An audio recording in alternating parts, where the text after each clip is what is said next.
Ethnic diversity is commonly understood as a problem for public goods provision. That means in countries where people speak different languages, vary in their skin color, or pray to different gods, these countries are usually seen as less effective in providing basic public services such as schools and hospitals. Well, what I do in my new research is to challenge and revisit this claim. And I do this by bringing in history, because ethnic diversity doesn't fall from the sky.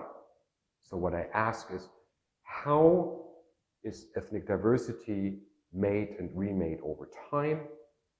And could it be that the same historical processes that shape contemporary diversity also shape contemporary public goods provision? And my answer focuses specifically on the formation of modern nation states, because states arguably are centrally involved in the provision of basic public services, but they're also crucial identity shapers. Think, for example, schooling and the socialization of citizens. So what's at stake with this research? For one thing, if you look at the current political climate, politicians, nativist movements around the world, from Myanmar to Hungary, claim that ethnic minorities impede the provision of basic public goods and services. So this idea that diversity is bad for public goods provision is in political use, and therefore needs to be revisited. But also within academia, a large scholarship exists that claims, without sufficiently taking a historical perspective, that diversity dampens public goods provision. In order to answer my research question, I take a mixed methods approach. And that means I combine cross-national statistical analysis with in-detail historical case studies. I look at carefully selected pairs of countries in different world regions. And here I combine pairs of countries that either have converged dramatically in public goods provision. Think of literacy rates or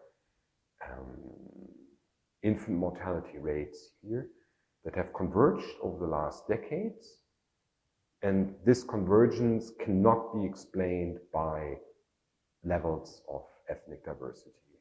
So cases that come to mind here are Spain and France in Europe, or the Philippines and Indonesia in Southeast Asia. And I combine this with another set of cases that have, let's say, similar historical starting points with respect to ethnic diversity, and then that diverge dramatically over time. Here I'm looking, for example, at the cases of Zambia and Botswana in sub-Saharan Africa.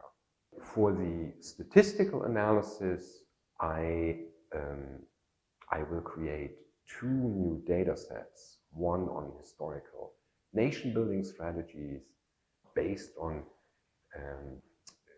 the analysis of constitutional preambles and school curricula, and then a second data set on historical state capacities that looks at the frequency and the coverage of historical population censuses as a way to get at the capacity, the strength of the state in historical times.